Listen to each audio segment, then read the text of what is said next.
Welcome to the session featuring lightning talks from our Google Summer of Code participants. I'm Tanya Lattner, president of the LLVM Foundation. The LLVM project has been participating in Google Summer of Code for many years now, and we most recently started participating with the Outreachy program as well. Both of these programs pair an intern with a mentor, and the intern works on a project proposed by the mentor. This last year, we had around 15 participants in Google Summer of Code and 2 Outreachy interns. We have invited several Google Summer of Code interns today to present about their project and their experience with the program. At the end of all of their presentations, you'll be able to ask them questions. Please submit a question using the submission form on the website. With all of that said, I would like to now have our Google Summer of Code students take it away. Hello everyone, I am Sanjay Dixit. I have just graduated from Sanjay College of Engineering, Kopargaon, India. I was part of Google Summer of Code 2021 in LLVM organization. My project title was Distributed Lit Testing. So here is a background. Lit is a portable tool for executing LLVM Clang style test suites, summarizing their results and providing indication of failures. Lit is a lightweight testing tool with a simple user interface. The LLVM Lit test suite consists of thousands of small independent tests. Due to large number of tests, it can take a long time to run the full suite. Even a high specification computer running tests on a single machine becomes a potential bottleneck. The goal is to update the existing lit harness to allow distribution of the test in this way, with the idea that developer can write their own interface with their choice. This may need to identify test dependencies such as input file and executables, send the test and receive, collect and report the result to the user in similar manner to how lit already does. In short, to provide a framework for distributing this test across multiple computers in a more flexible manner than the existing shared mechanism. So, developing a framework distributed lit testing. One way to speed up running of this test could be distributed test execution across many computers. By using the distributed system for such complex tasks helps to improve the time efficiency. Rather than improving the specification of a single system, we can use the distributed system and it would be cost efficient. When we use a distributed system, we divide the task into different modules. So in case of system failure or malfunctioning, we don't lose the whole data. So in this link, you will find implementation and future work, my mentor. So James Anderson was my mentor during Google Summer of Code 2021. He works in SN Systems, Sony Interactive Entertainment. He is software engineer in Bristol, UK. He is my all-time support system. He taught me a number of things, that how industry works. If something gets wrong, then what action should you take? He also supported me during my tough times. Working with him was a great opportunity for me.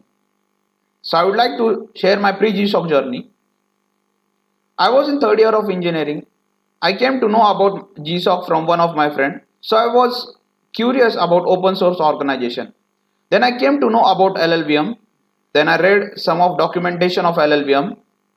I was eager to know that how LLVM works, where the LLVM are used. So after some days, I checked some of project of LLVM in GSOC. So I applied and finally I got selected in LLVM organization to the project distributed lit testing. I was having no experience in LLVM. I was having less knowledge about industry. So during GSOC, I learned many frameworks. STCounter is one of them. STCounter is used to distribute the system. I was having a time management issue, but during GSOC, I learned how to manage time. My mentor kept me motivating. So it feels great that someone helps you in every your tough situation. So everything was new, but there is no worry because there is someone to help us post GSOC. So I will be continue to contribute to LLVM, and I got interested in compiler and research area. Further looking to continue in it. Post GSOC, my whole journey got changed. As per my experience, you will get number of opportunities to work with various companies. I graduated in information technology in 2021. I've done internship with TCS, Dreamworks, and TVS credits. So here is my Twitter and LinkedIn handle. Thank you, everyone. Hi everyone, I am Riccardo Mori, a student of computer science from the University of Pisa in Italy, and I will talk about my experience with the Google Summer of Code internship I've done this summer.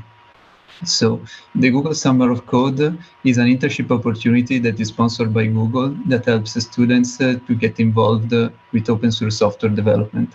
And it can be hard to be selected because there is a lot of competition, but there are things you can do to increase your chances.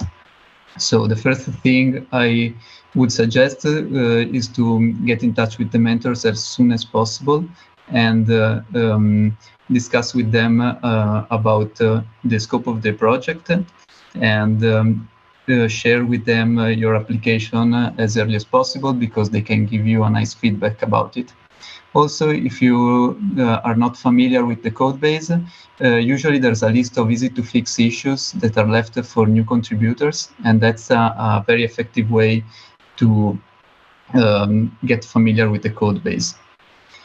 Okay, so my project, the aim of my project was to replace the ISL C++ interface used by Polly with the official one, and I'll explain it better. Polly is the polyhedral optimizer of LLVM and internally uses ISL, that is the integer set library, that is a very well-known library for modeling polyhedrals. And the problem is that ISL is written in C and uses reference counting for memory management, and that makes it more error prone, and in general it's easier to write to write buggy code or memory leaks. So for example, here we have the function ISL basic map read from string that returns an ISL basic map pointer, and with the annotation ISL give, we know that we are responsible for the object that is returned by the function, and so we will later need to call the ISL basic map free. And there are other annotations like that. For example, there is a ISL take that states that the function will take the ownership of the parameter, so we won't be able to free it afterwards. All of those memory management operations could be handled way better in C++ because there is the resource acquisition is initialization paradigm that makes everything easier. So the same code as before could be written like this, that is easier to read, easier to write, and in general it's more safe. So the Poly developers decided to write a C++ interface to ISL to address those issues. And the idea has been accepted by the ISL community, and they also wrote their own official C++ interface.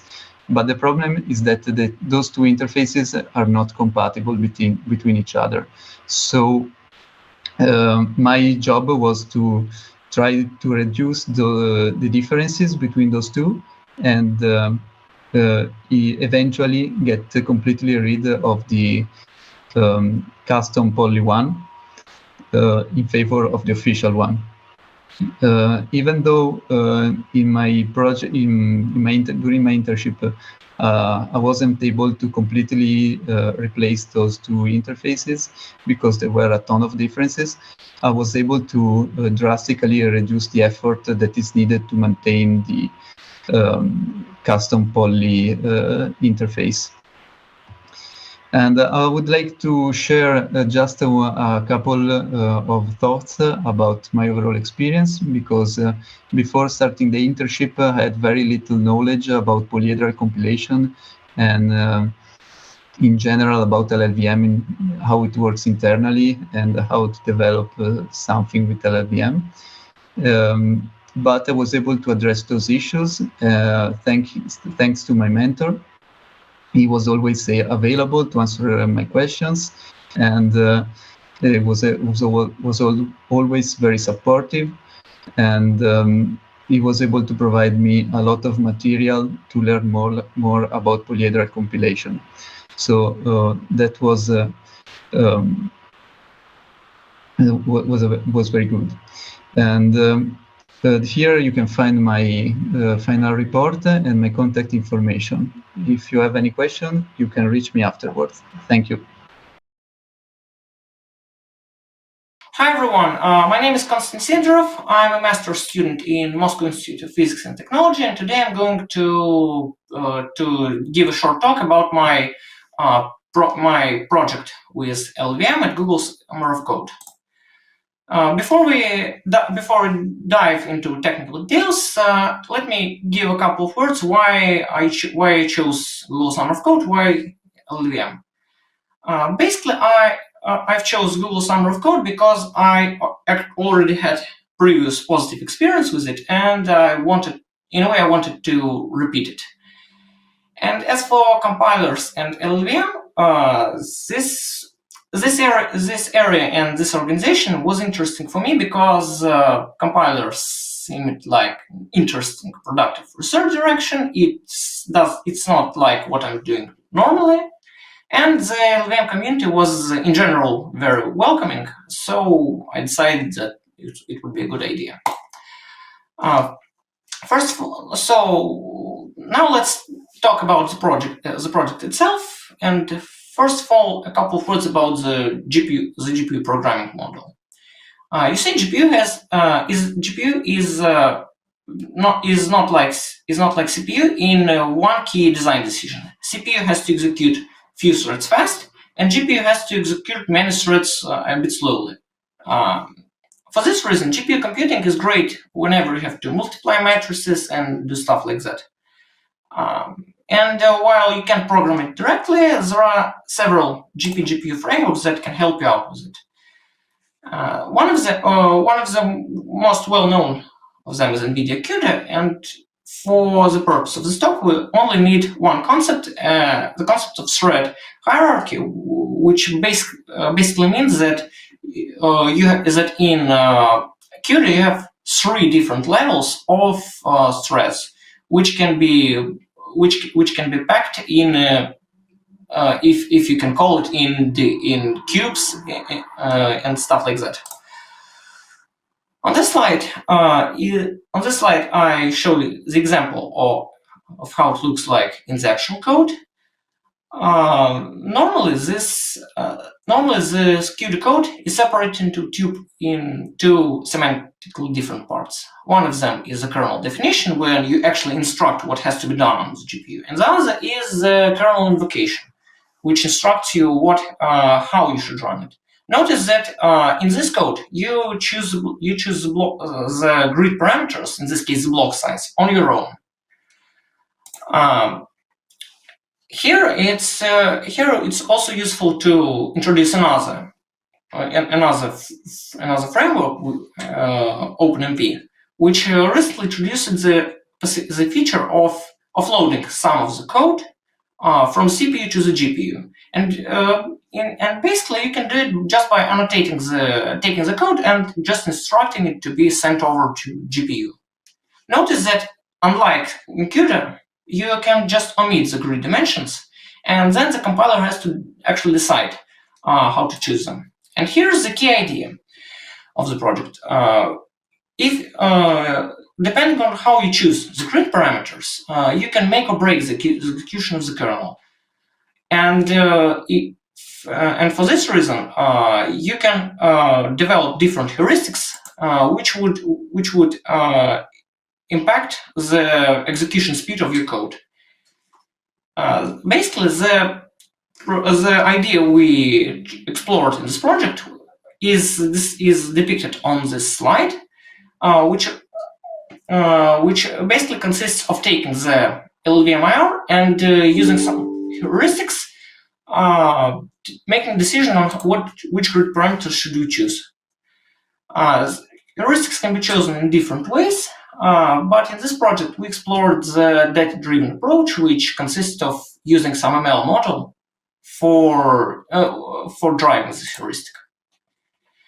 As for the current status, we have, as a result of the project, we have the working data generation pipeline, and currently we're working on ML models, making decisions on which grid parameters are better than others. As for the next steps, we plan to integrate the model into the actual LLVM code base, and also plan to add support not for OpenMP blocks, but for raw CUDA kernels, which are in much more abundance. Finally, a couple of words on the lessons learned. First of all, and I can't highlight more, is that whenever you hit the dead end, don't be shy and ask your mentor, ask your friends, and whoever you can ask. Whoever you can ask, you should ask them for help. There's really no good in just sitting on the problem, trying to solve it and failing. Basically, that's what the mentor is actually there in your project. Some of the other lessons important for me I've actually highlighted on the slide, but I guess at this point I have to cut to complete the talk. And thank you for listening, and hoping to talk more about it during the Q&A session. Thank you. Hi, my name is Pratyushthas. I'm a PhD student at Purdue University. And today I'm going to be talking about my experience this past summer working as a Google Summer of Code student on Enzyme. So this wasn't my first experience with LLVM. I met Vasil Vasilev at Princeton a couple of years ago. And since then, I've been working with him intermittently on this project called Cling, which is a C++ REPL based on top of Clang. A lot of my work has involved upstreaming patches from our fork of Clang into upstream. And you can see these are some recent comments that I authored in the last couple of months. So what is Enzyme? Enzyme is an LLVM pass that performs reverse mode automatic differentiation. Well, now it can do forward mode as well, of statically analyzable LLVM IR. So basically, Enzyme sees a function in the LLVM IR and then generates a new function to calculate the derivative of that function. I work with two excellent mentors, William Moses of MIT and Johannes Durfert of Argonne National Lab. So this is an example of how Enzyme works. So let's say there is a function called square that takes an input argument x, and it returns the product of x and x. And we define another function called d square, and there we call this Enzyme function called Enzyme autodiff, to which we pass the function that we want to differentiate, as well as the input arguments to that function, which is x. So there are some steps that I have skipped here, but basically we generate the LLVM IR corresponding to this source. Then we use the Enzyme pass over it, and maybe have some inbuilt LLVM passes over that generated LLVM IR as well. And ultimately, we end up with a function that looks like this, where you know that it's the same function because they're both called d squared. So what it does is it multiplies x and 2. And as we know, the derivative of x squared is 2x. So we know that this is doing the correct thing. So what did I do this summer? So this summer, my project basically involved teaching Enzyme to calculate the derivative of functions from libraries that are commonly used in numerical computing code, like BLAS. What is BLAS? BLAS is a set of functions that are commonly used for performing linear algebra operations, such as matrix multiplication, scalar multiplication, vector addition, and so on. And BLAS is usually the library that is used by programming languages that, to perform these operations. This is the one that comes to mind usually. But then if enzyme can already calculate the derivative of functions, why do we need to handle BLAS specially? That is because if the definition of a function is not available in the LLVM then enzyme cannot calculate the derivative. So since BLAS is usually loaded dynamically, enzyme is unable to calculate the derivative of BLAS function. So how do we solve this?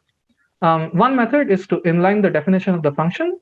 So to do this, I wrote a new LLVM pass that analyzes the LLVM in this case, C plus D dot. And here, the definition of C plus D dot is not available since it's a function loaded from BLAS. So my pass checks that this is a function that it knows about. It loads the definition from a bitcode file that it already has in its directory and inlines it into the generated LLVM.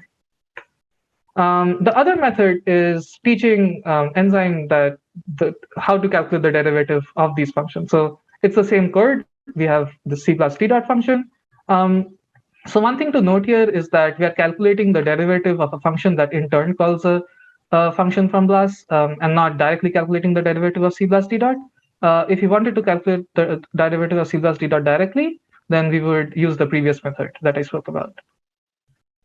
So here, this is basically the LLVM IR that is generated after to calculate the derivative. So here for G, enzyme generates this new function called diffg. There's a lot of things going on here, but basically the meat of the matter is that we use other functions from BLAS, like datspy, to calculate the derivative of G. So why do we use other functions in BLAS itself? That is because if you're already linking BLAS to our source, then we might as well use other functions that are available from BLAS. And since these are usually the most optimized versions, we might as well use it. What is happening here is that we are calculating the derivative of G with respect to n and storing it in this variable n dash. And we are calculating the derivative of G with respect to m and storing it in m dash. And there's a lot of other things going on here. And if someone looks at it in detail, you'll be able to figure out some other nuances that's happening. So at the end of GSOC, I have 2.5 thousand lines of code merged. There are some work in progress patches that are currently being reviewed, and another student has picked up on some of my work and adding more class functions to enzyme. Some logistics, we had 2 students who were working alongside me. We had 2 weekly meetings with each of my mentors, and there were a lot of resources like the LLVM Doxygen Docs and Slack and Discord that helped me through my summer. So that brings me to the end of my talk, and I would just like to add that I had a great time working with my mentors and peers. Thank you. Hi, everyone. So I will also talk about my Google Summer of Code experience with LLVM. So I'm Tarindu, and I'm here because I love finding new ways to apply machine learning for compile optimization. And a little bit of background on me, I just finished my undergrad degree here at University of Moderator in Sri Lanka. And I was previously a visiting student at MIT in their compilers group. So that's where I first started working with the LLVM. And after that, I applied to GSOC and started working with the LLVM Foundation. And soon I'm moving to EPFL as a research intern. And I think the experience from GSOC and LLVM was really helpful to me in landing that position as well. And I will quickly go through what I worked on for GSOC. So we were working on the pass selection problem in compilers. And so LLVM comes with a magnitude of compile optimization passes.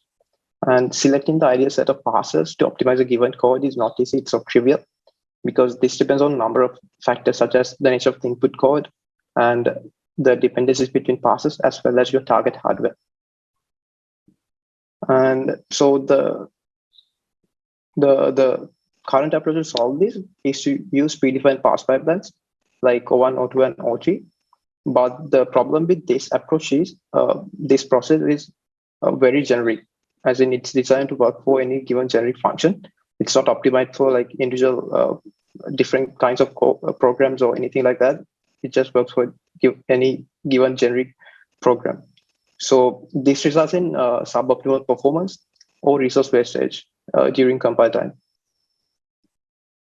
So our approach to solve this was to try and predict the custom pass pipeline for each LLVM function that is designed to optimize this particular type of function. So to make this prediction, we used a neural network And the basic overview of the model is like this. Inputs to the model are the code which we get from the functions, such as the number of basic blocks in the functions, different number of instructions in the function, as well as loop depths and loop counts and things like that. And then the model predicts which pipeline to select. So we just use the existing pipelines like O1, O2, and O3 for experiments. But ideally, we should have come up with a few custom pass pipelines for different function kinds. But this works for us now because we just need to test if our approach works. So the idea is something like this. So if the user asks for O3 optimization level, but if the function doesn't need all optimization levels in O1, O3, and if O1 and O2 is enough, we can simply switch to a lower optimization level and save compile time. So this is basically why and what we did for our project during Google Summer of Code. And finally, some advice for any future interns or anyone who just want to start contributing to LLVM. Don't be scared of the large code base, and a few tips on navigating that. You'll mostly certainly have to work on one particular part of the code. You don't need to know everything about LLVM. So it's just enough to know that part of the code you're working on. And you can always refer to the documentation. It almost always has everything you need. And you can also leverage your IDE to navigate around the code base as well, because it has all the features you need. And if none of them works, you can just ask your mentor. And I think the best way to get started with LLVM, if you're completely new, is following the getting started guide and setting up LLVM in your machine first, and just start playing around with it. And there are a few tutorials online you can follow as well. And if you're not sure where to start, you can always reach out to the community. They're always very friendly, and my mentors were really patient and very supportive. So don't be scared to ask, even if you don't know anything about LLVM. And if you're really into compilers, please reach out, and anyone will be happy to help you get started with LLVM. Thank you. Hi, everyone. My name is George, and my name is George, and I'm a Google Summer of Code student with LLVM. And today I'm going to talk about my experience. I did Google Summer of Code twice, and both times with LLVM. So hopefully I can share some of my project that I did. So first of all, I started contributing to LLVM in 2020 when I did my first Google Summer of Code. My project was about implementing SPIR-V to LLVM dialect conversion within MLIR. And for those of you who don't really know what MLIR is, essentially it's a modular compiler infrastructure that consists of several dialects, and every dialect is tailored for specific optimizations, as you can see here in the picture. And my project was actually concerned about creating a new conversion path of converting SPIR-V to LLVM. And essentially, SPIR-V is an intermediate representation used for GPUs, and LLVM is intermediate representation used for CPUs. So the benefits of having this conversion path was essentially the ability to transform GPU code to CPU code. And because of that, we can just compile any GPU source by converting it to SPIR-V and then to LLVM and then to assembly. Apart from that, there are some benefits like benchmarking different conversion paths and being able to execute CPU-based like Vulkan or OpenCL implementations. So it went pretty well, I guess. I implemented some basic conversion patterns for scalar code conversion, like functions, modules, different operations. And as a proof of concept, a special runner tool, which essentially was a tool that converts GPU code to SPIR-V to LLVM and then JIT compiles it and executes it.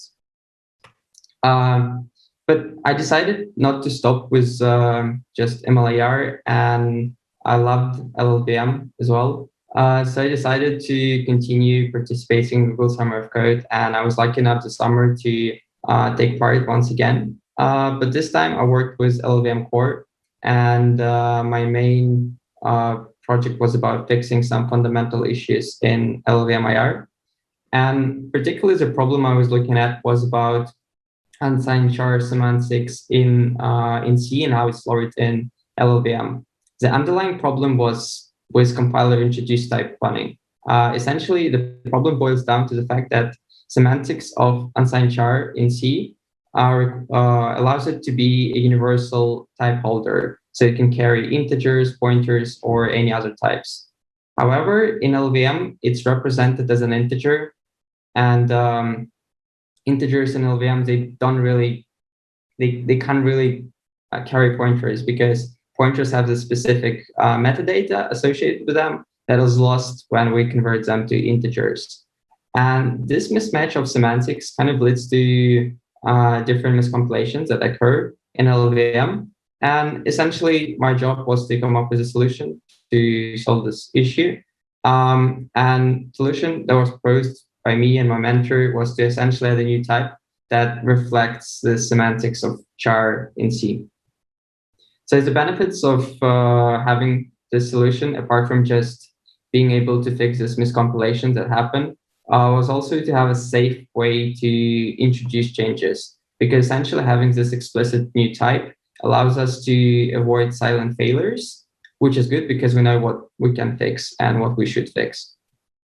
By the end of my Google Summer of Code, I've added a new type to LLVM. I added conversion instructions, had to change lowering for unsigned char to make it all semantically correct and valid, fix optimizations, and most importantly, benchmark the results, which turned out to be very promising. So our prototype showed less regressions than we expected. And actually this Thursday, I'm giving a technical talk about this. So if you're interested to find out more about that, then do come. And just to conclude, I think that Google Summer of Code is a great experience for a student, and especially in such organization as LLVM, because there are a lot of different sub-projects you can try. And as you have seen, they involve a lot of different things like math, machine learning, compile optimizations, semantics, and so on. So you can learn a lot. And what personally I found motivating is to be able to collaborate with many talented people and developers from around the world. Thanks. Thank you so much to all of our presenters, and thank you for participating in the Google Summer of Code program. Now we're going to move on to Q&A. If you have a question that you would like to ask our participants, please use the Q&A box below the video for this session. And I will start off with our first question, which is, I heard that Google Summer of Code might broaden the participants from the university students to normal engineers. Would LLVM communities be same in this sense? I guess I'll take this question since it's more of an organization one. So for those of you not familiar, Google Summer of Code announced changes to their program for next year, and they will be expanding it to include not just students, but any new contributors to an open source project. And as far as LLVM goes, I see no reason why we wouldn't allow these sorts of participants into our program. It's really up to the mentors. And if a mentor wants to mentor a student or any new contributor, I'll leave it up to them. But I see no reason why we wouldn't give this a try as well. Moving on to our next question for our participants here. Do any of you feel that the duration of Google Summer of Code is effective to complete the goals of your project? Because Google Summer of Code changed the length of the time for each project. Did you feel to complete your project? Small period, because for my project, just a couple of months wasn't enough.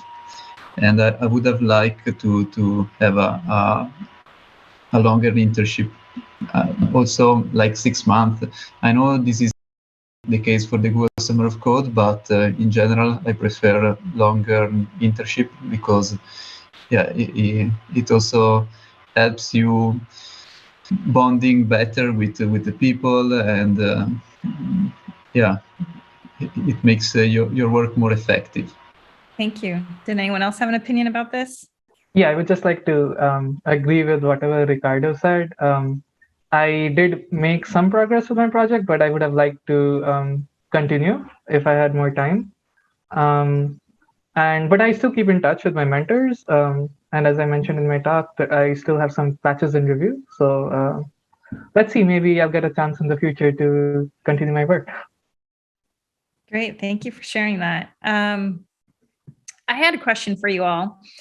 So, when we, as a project, LLVM tries to get mentors and projects for programs like Google Summer of Code and Outreachy, it sometimes is a struggle.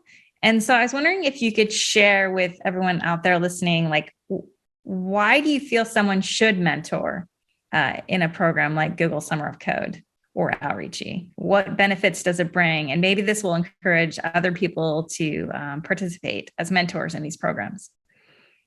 I think I can try to take this one and answer it. I think for mentors, one of the motivating factors can be the fact that if they're interested in compiler research, and in particular, they're interested in LLVM, and they have some kind of project they want to do, being a mentor is a great opportunity for them to gather motivated people around yourself, essentially, because you can find interested students who are willing to take some of your tasks and help you to achieve your goal, for example. So yeah, if you want to do some kind of research, maybe, for example, then clearly having people participating in a program that you can mentor and whom you can talk to and participate with, I think it's a great. Great, thank you. I would also like to add one thing, that is that without the help from my mentor, I wouldn't have been able to contribute in any way to LLVM, because I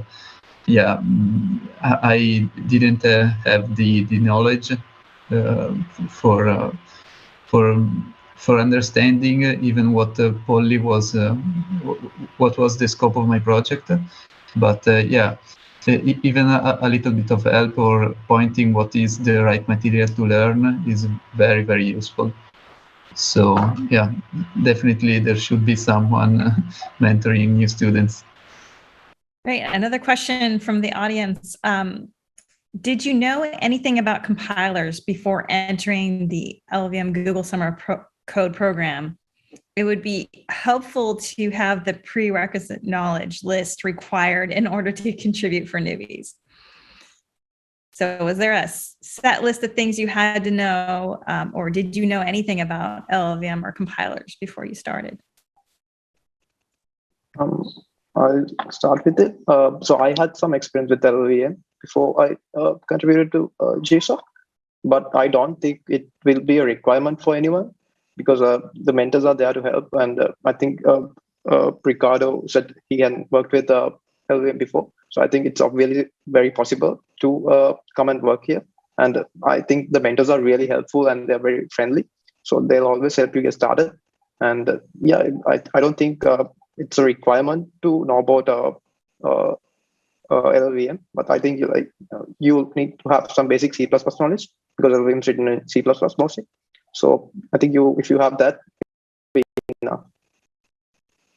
Yeah, I would just like to add that although LLVM is a huge thing, it might look very daunting in the beginning, but as a student, you'll probably not be working on the entire code base, and you'll only be focusing on what particular parts. So it's if you look at that particular part carefully, it might not actually be as difficult as you think it might be initially. Just to add one more thing, you also have a mentor who is there for help, so you can always ask them questions about LLVM, how to navigate through the code base, how the things work, how you should write your code, and they also review code, so you pick up coding practices really fast. So for example, for me, the case was that I never coded in C++ before starting coding for LLVM. I did a bit of C at university, but that was it. But I think with code reviews and people around you, it's really fast to pick up good coding practices, for example.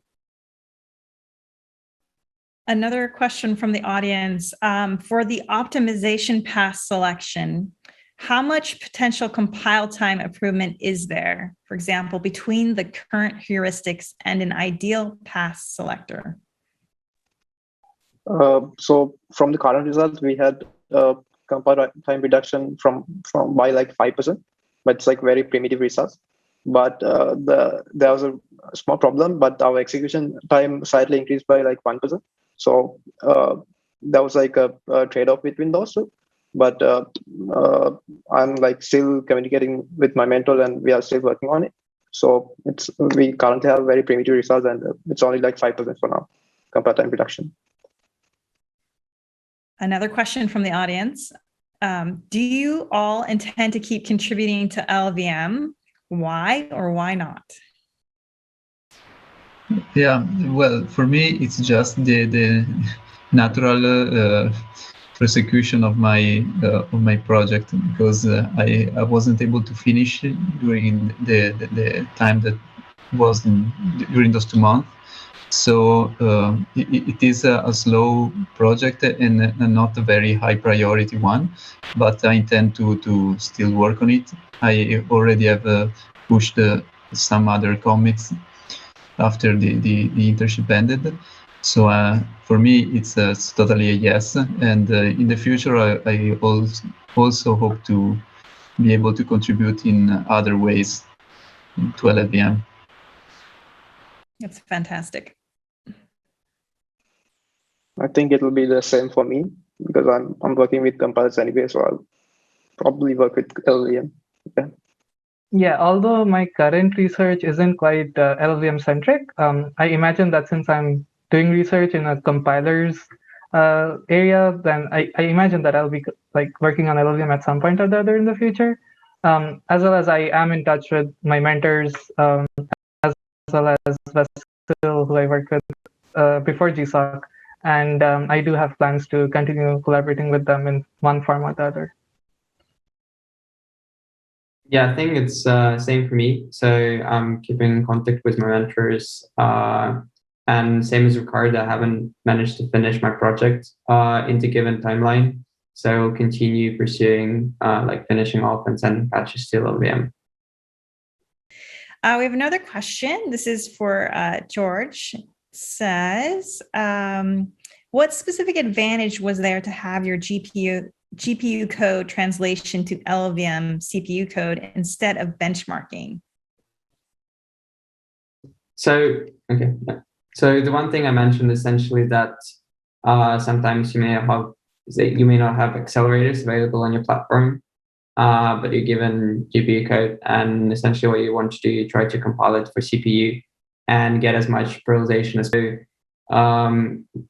For the given time frame of my project, I was only able to kind of set up the conversion pattern and deal with scalar code cases. But essentially, ideally, what we want is to map GPU kind of threads to CMD lines pretty much, so that we get the same performance, like not the same, but like kind of also good performance in CPUs, and kind of maps this concept of GPU parallelism on CPU parallelism, so that people can run kind of graphics applications, for example, on CPU. How competitive is the application process for LLVM Google Summer Code? Any suggestions for future applicants for creating a successful proposal? I would say I think the most important thing is to know what you want to do, because if that's the case, you can contact a mentor or a specific LLM contributor, and then you together come up with a proposal, and then I guess you accept it, because obviously applying last minutes won't help you at all. So just keep in mind that you want to do something that interests you, because then your proposal will be really good. Yeah, I would like to add one thing, because I feel like that for some projects, at least, there are a lot of applicants. So, for example, I tried to be selected in 2016, and we were in 2 competing for the same project, and I was rejected. And I tried this year, and we were in 3 for the same project, and with only 1 free spot. So it might depend also on the project, because if you already have a field of research in which you are very competent, I would say that you are pretty good to go. But yeah, especially if the project is like entry level, the skill required, I would say that there is a lot of competition. And as the other said, yeah, just contact the mentors as soon as you can, and spend a lot of time trying to understand the project as best as you can. Try to form a timeline, a scheduled timeline in your head, so you have everything prepared, and then hope for the best. Usually it pays off. Yeah, just like the same thing they said, like I think contacting the mentors and like asking them for the projects, and like I think like talking to them and communicating is like the best option you have to like get selected, and they'll tell you like if they have any match projects for you. So I think that's like the best possible way to get selected. Great. Looks like we are running out of questions from the audience. I will pass on the congratulations I'm seeing through the Q&A, the saying congratulations to all of you for completing your Google Summer of Code projects. For the audience who's asking for contact information for the speakers, we will be publishing these slides and the recording of this after the event in December, and then you'll be able to contact the speakers there if you have additional questions. I'd like to thank all of our Google Summer of Code students for participating and presenting here. It is fabulous to hear about your work, and we look forward to you participating maybe in another Google Summer Code or possibly becoming a mentor, because we see a lot of that happen as well. Students become mentors later on, which is great. With all that said, this concludes our Q&A, and thanks again for attending the first day of the 2021 LLVM Developers Meeting.